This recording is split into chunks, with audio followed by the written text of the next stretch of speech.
요한복음 5장. 얼마 후 유대인의 명절이 되자 예수께서는 예루살렘으로 올라가셨다. 예루살렘에 있는 양의 문 곁에는 히브리 말로 베데스다라 불리는 연못이 있었는데 연못 주위에는 5채의 행각이 있었다. 이 행각 안에는 절름발이, 맹인, 중풍병자 등 수많은 병자들이 질비하게 누워 있었다. 그들은 모두 물이 움직이기를 기다리고 있었다. 그 이유는 주의 천사가 그 연못에 가끔 내려와 물을 휘저어 놓는데 그렇게 물이 움직일 때 가장 먼저 연못에 들어가는 사람은 무슨 병에 걸렸든지 다 나았기 때문이었다. 그곳의 병자들 가운데 38년 동안 병을 앓아온 사람이 있었다. 예수께서는 그가 누워있는 것을 보시고 또 그가 아주 오랜 세월 동안 병을 앓아온 것을 아시고는 그에게 물으셨다. 당신은 낫기를 원하시오. 그 병자가 대답했다. 물이 움직일 때 저 연못에 들어가야 하는데 제가 연못에 들어갈 수 있도록 저를 도와주는 사람이 아무도 없습니다. 제가 들어가려고 애쓰고 있으면 늘 다른 사람이 앞질러 들어가 버립니다. 예수께서 그에게 말씀하셨다. 일어나시오. 일어나서 당신의 자리를 챙겨 들고 걸어가시오. 바로 그 순간 그의 병이 말끔히 나았다. 그래서 그는 자기 자리를 챙겨 들고 걸어갔다. 그런데 이 일이 일어난 때는 마침 안식일이었다. 그래서 유대인들은 병고침을 받은 그 사람에게 말했다. 오늘은 안식일이요. 그러니 안식일에 자리를 챙겨 들고 걸어가는 것은 율법에 어긋나는 일이요. 그러자 그 사람이 대꾸했다. 제 병을 고쳐주신 분이 내 자리를 챙겨 들고 걸어가라고 하셨습니다. 유대인들이 다시 따지고 나섰다. 뭐요? 그렇다면 당신에게 자리를 챙겨 들고 걸어가라고 말한 사람이 도대체 누구요? 그러나 병고침을 받은 그 사람은 자기를 고쳐준 사람이 누구인지 알 길이 없었다. 거기에는 수많은 사람들이 붐볐고 예수께서는 이미 그곳을 떠나가셨기 때문이다. 얼마 후 예수께서 성전에서 그 사람을 만나시자 말씀하셨다. 보시오. 이제 당신은 말끔히 나았소. 그러니 다시는 죄를 짓지 말아서 당신에게 더 나쁜 일이 생기지 않도록 조심하시오. 그제야 그 사람은 자기 병을 고쳐주신 분이 예수인 것을 알고는 유대인들에게로 가서 사실대로 말했다. 그 일로 해서 유대인들은 예수께서 안식일을 어겼다는 이유로 예수를 핍박하기 시작했다. 그러나 예수께서 그들에게 말씀하셨다. 내 아버지께서 지금까지 쉬지 않고 일하고 계시니 나도 일하고 있어. 이 말씀 때문에 유대인들은 더욱더 예수를 죽이려고 단단히 벌렸다. 예수가 안식일을 어겼을 뿐만 아니라 하나님을 자기 아버지라고 부름으로써 자신을 하나님과 동등한 위치에 두었기 때문이다. 그래서 예수께서 유대인들에게 말씀하셨다. 내가 진정으로 당신들에게 밝히 말하겠소. 아들이 자기 혼자 마음대로 하는 일은 없어. 아들은 아버지께서 하시는 일만 따라할 수 있어. 아버지께서 행하는 일은 무엇이든 아들도 행하기 때문이요. 아버지께서는 아들을 사랑하셔서 아들에게는 자신이 하시는 일을 모두 보여주신다오. 그렇소.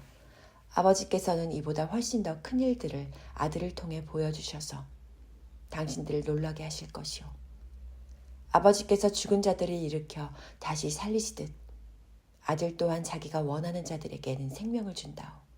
또한 아버지께서는 어느 누구도 심판하지 않으시고 심판하는 일은 모두 아들에게 맡기셨소.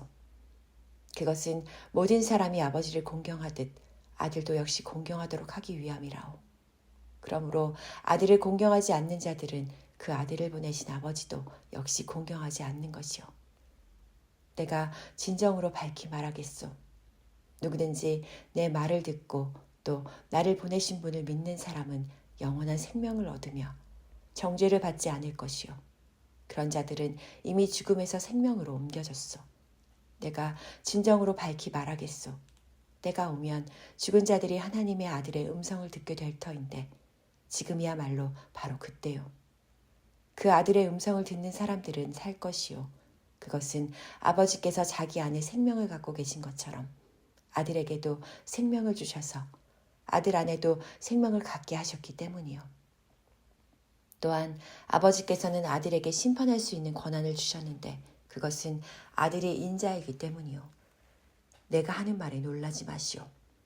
보시오, 무덤 속에 있는 자들이 다 아들의 음성을 들을 때가 올 것이오. 그때가 오면 선한 일을 한 사람들은 부활하여 생명을 얻을 것이고 악한 일을 저지른 사람들은 부활하여 정죄를 받을 것이오. 나는 아무것도 내 마음대로 하지 않소. 나는 오직 아버지께 들은 대로만 심판하기 때문에 내 심판은 올바르고 공정하오.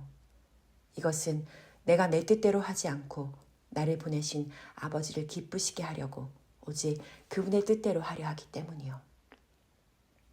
내가 나 자신에 대해 증언한다면 그 증언은 참되다고 할 수 없어. 그러나 나를 위해 증언해 주시는 분이 따로 계시는데 나는 나에 대한 그분의 증언이 진실로 참되다는 것을 안다오. 당신들이 세례 요한에게 사람을 보냈을 때 그가 이 같은 진리를 증거하였소. 내가 이런 말을 하는 것은 내가 사람의 증거를 받아들여서가 아니라오. 그것은 다만 당신들로 하여금 구원을 얻게 하려는 것이라오. 세례 요한은 타오르는 등불이 되어 당신들에게 빛을 발하여 주었소. 그래서 당신들은 그 빛 가운데서 잠시 동안 즐거워하였소. 그러나 나에게는 세례 요한의 증거보다 더 크고 확실한 증언이 있어. 아버지께서 나에게 완성하라고 맡기신 일, 곧 내가 지금 하고 있는 바로 이 일이 아버지께서 나를 보내셨다는 것을 밝히 증언해 준다오. 그리고 나를 보내신 아버지께서도 친히 나에 관해 증언해 주셨소. 당신들은 그분의 음성을 듣거나 그분의 모습을 본 적이 없소. 또한 그분의 말씀이 당신들 안에 머물고 있지도 않소. 그 이유는 분명하오. 곧 당신들이 그분께서 보내신 일을 믿지 않기 때문이요. 당신들이 성경을 열심히 연구하는 것은 성경에서 영원한 생명을 얻을 수 있다고 생각하기 때문이요. 그렇소. 그 성경이 바로 나를 증언하고 있어. 그런데도 당신들은 생명을 얻기 위해 나에게 오려고 하지 않소. 나는 사람들에게서 영광을 받지 않소. 또 나는 당신들 속에 하나님을 사랑하는 마음이 없다는 것을 잘 알고 있어. 내가 내 아버지의 이름으로 당신들에게 왔는데도 당신들은 나를 받아들이지 않소. 그러나 누군가 다른 사람이 자기 이름을 내세우고 오면 당신들은 그를 받아들일 것이오. 당신들이 당신들끼리는 서로 영광을 주고받으면서도 정작 유일하신 하나님으로부터는 영광을 받으려고 애쓰지 않으니 당신들이 어떻게 믿을 수 있겠소? 그렇다고 내가 당신들을 아버지께 고소할 것이라고는 생각하지 마시오. 당신들을 고소하는 이는 따로 있으니 그는 곧 당신들이 소망을 걸고 매달려온 모세요. 당신들이 모세를 믿었더라면 분명 나를 믿었을 것이요. 모세가 나에 관해 기록했기 때문이요. 그러나 당신들이 모세의 글도 믿지 않는데 어떻게 내 말을 믿겠소?